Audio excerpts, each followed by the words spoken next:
We've known each other for most of our lives, actually. The day I fell off my bicycle, right? Yeah. I back remember when you had your before paper that. out. We both had paper routes when we were kids. And he was a bad boy. Not really. He knocked the ice cream cone out of my hand. It's because she was a sassy little girl. And I said, I'm going to tell my brother on you. Because my brother was more his age. Tell him about the time I fell off the bike then, because I didn't know if they saw me. I didn't know anybody saw me. His mother told him to come help me because all my papers fell out of the basket on the bike. And Yeah, if she hadn't told me, I probably wouldn't have. yeah, he would have. It He was would have just that ignored me. way it was Yeah. at that age. The first on night, leave. yeah, I On was leave. in the Air When Force, come home on leave. I was Yeah. gonna pick you up. The one I do remember when shortly after we went out was we went to the Triway. Do you remember that? Yeah, I went travel a lot of times Oh. with you. Uh, I never went there with anybody else. I don't remember any of the movies we saw, do you? I never really watched the whole movie through on any of it. You know, it was over when the cars started leaving.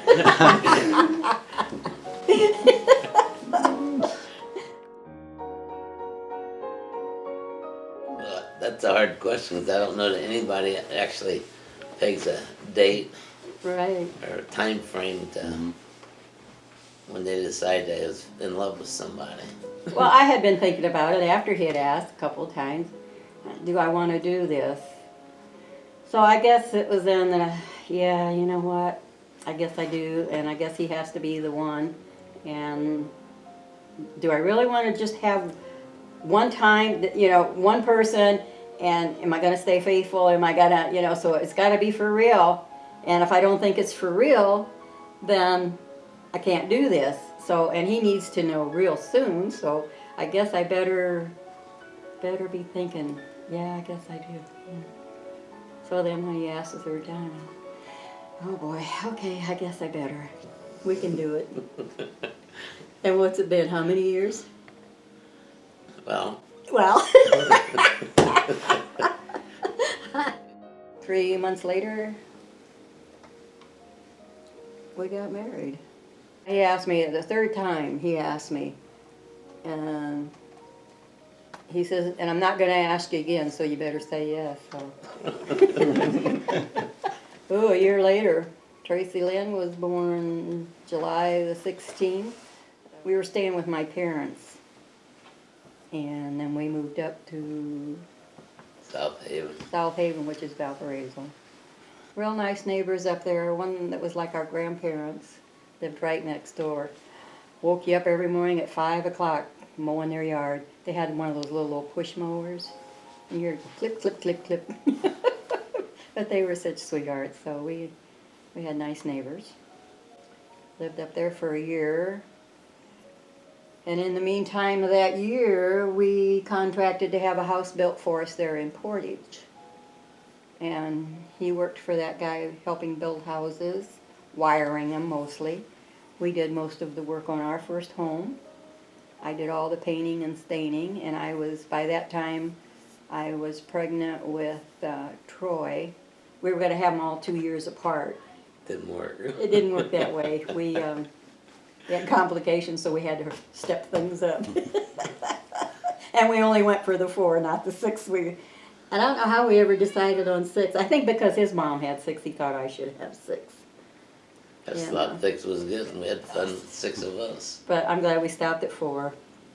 I don't think I could have gotten any better kids ever in my entire life. God blessed me. It was always about your kids and raising them.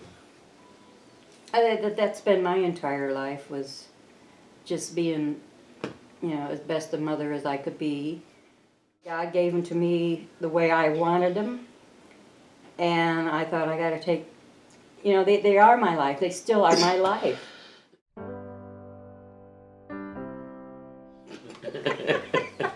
Decided to take them out to California in 1980. And we ended up taking Tracy and Troy. We left Terry and Tanya with, let's see, my sister had one and my mom had one. I don't remember which one was which, but to this day, it's so funny because Terry distinctly remembers. Terry, I'm sorry. I think it's so cute of you. He remembers going with us. He remembers Disneyland because when we came back, we brought their little Mickey Mouse ears, you know. And for so many years, we just let him think that that's where he went. I didn't have the heart to tell him, you didn't really go, honey. Well, he has imagination. You want to encourage his imagination. So, but, you know, he knows now. Well, I remember the ears, he says, so he said he figured he had to have gone. But, yeah, we had a real good time out there. He ran me through San Francisco, jumped on a trolley, and flew down to Fisherman's Wharf. Yeah, she thinks I rushed her through everything. We went the northern route when we went out, and we came back the southern route when we drove back, coming across the desert. Rough My going. new station wagon that was ordered without air. And I heard a lot about that. Yeah, because our neighbor was the one that sold this to us. He was the salesman, and We ordered it from the factory. You got anyone wanted it. right, and you know, he said, "Oh, you're gonna be sorry," and I told him. I said, "Yep, I told you, don't listen to him." I ordered a car. I think back then everybody, when I first got married, struggled because it was a lot like when Obama was in. There wasn't any jobs anywhere. You couldn't get a job. No one had any money. So you ended up, you'd do anything you could. And if you got a job, you might be lucky and work one for 3, 4, 5 months, and they'd lay you off, and you'd have to go find another one. It wasn't until I got in the mill, which is, what, a year and a half after I'd got out of service. And I don't think we really considered it a struggle. It was just, we'll get through this And you did type what you had thing, you to. know. The very first apartment, the night we got married, Yeah, that's a joke. we forgot about the pasture. We owed him $10, and we had to borrow $10. That's how we got married, borrowing $10 to get married. My dad- Because I had been working, so we took that money and put down on my ring, and paid the first month's rent on that apartment in South Bend. You remember that one? Yeah, that's supposed to be $90. And the guy had just freshly taken an older home and had 4 units in it. So we were the first one, so you got to sign a contract and everything, but he didn't have his contracts ready. 2 nights before he sees us outside, he says, "I'm going to bring that contract up for you guys to sign." I quit my job. He quit his job. So when the guy come, we told him, "We got to move out. We can't make another month's payment. You know, we're just going to have to move out." I brought the contract for you guys to sign. Oh, he was really upset with us. Well, I'm sorry, but you know, we can't sign a contract if he's not got a job here. We don't know where he's going to get a job at.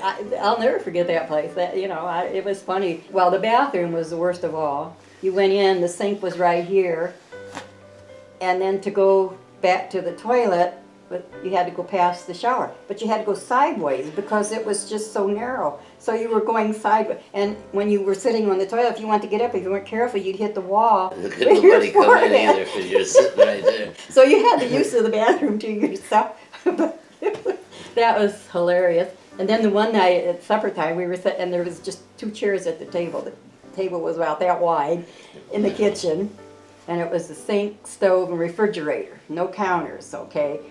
And there was a back door, though. You could open it, but you couldn't go out. There was nothing to go out onto or anything. It just was like a little fence there he had.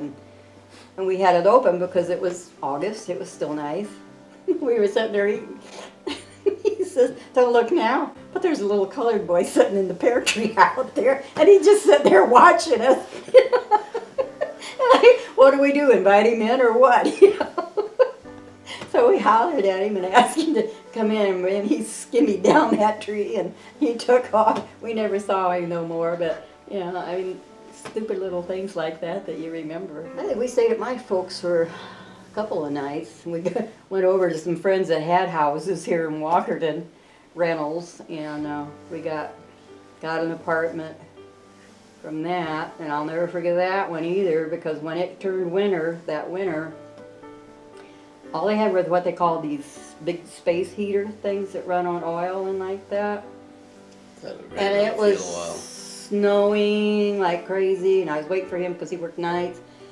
And the electric went out because I was sitting there watching TV, and I'm going, okay, so I had a bunch of blankets around me, you know. And about that time, the stove went out, and I knew, that, you know, that, oh, what do I do now? More blankets. Okay, I'm wrapped up. Next thing I know, the front door there, blew open.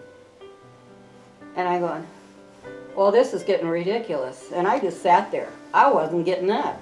When he come home, there was a pile of snow at that row on the floor sitting there, and he's going, what's going on? I That was in said, West, not much. that was in West York. In Of Walker. course, by then I knew I was pregnant and knew that there could be complications. So my mom said, "Come live with us." Like I say, this is about 3 months before Tracy was born. So we went out there. So I did all the cooking and house cleaning and that. And the day that I knew she was going to be born, I was out on hands and knees weeding the strawberry patch because my folks had gone on vacation, so we had the place to ourselves. And thought, oh boy, I'll get all this cleaned up for him. And he took a picture of me. I hope he never finds dirty feet and all. Me laying on the bed, you know, starting contractions and stuff. It was crazy. She's always been a cook, not me. Even when she did go to work cutting hair in a beautician shop of her own. Between me and Troy and Tracy and Terry and Tanya took turns making supper at night because she wouldn't be there for supper. Because she always worked late at the beauty shop. But we took turns doing it. And they took turns doing the dishes along with it because I didn't do the dishes.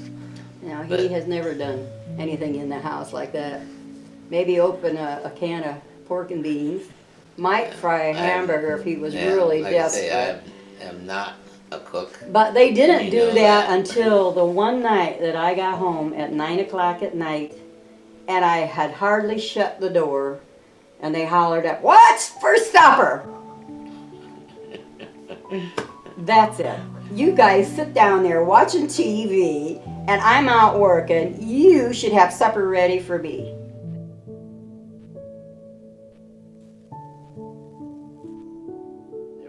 A lot of people keep thinking, or you'll hear it is, well, they got the same interest, or oh, they just do everything together all the time. And I don't think that has a damn thing to do with it.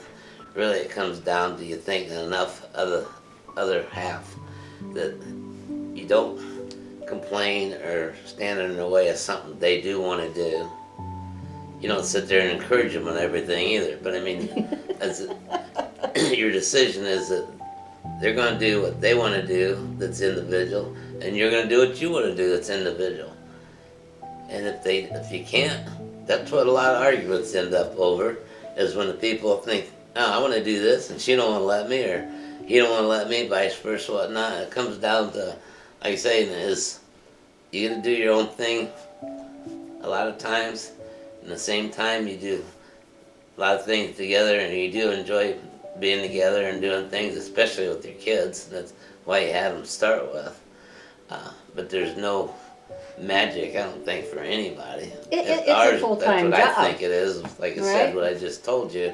Yeah, it is a full-time job, and you got to know when to walk away.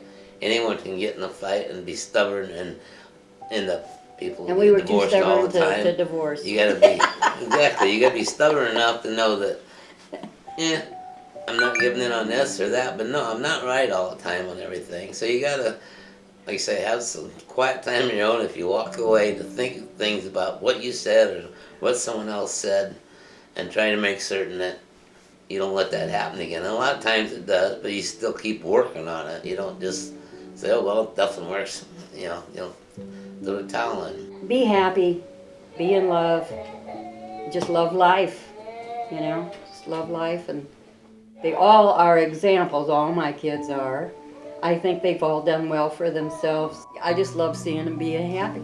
And happiness to me is, I guess what really makes it all work, being happy. I mean, there'll be times when you're sad, but no, you forget. I forget. You know, not because I forget, but it fades away. You know, you just keep going, and it's more fun, it's more happiness, it's more joy of life, and keep God front too. I would just say that because it's something I learned. Whatever you decide to do, whether it's day to day or something in your career or something you want to do, any point in your life, do what you want to do, but give it your best effort and don't quit. No matter what the obstacles are, always do your best. That's it. We did good. Well, wouldn't do it to nobody else.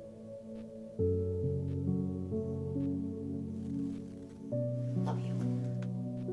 Love you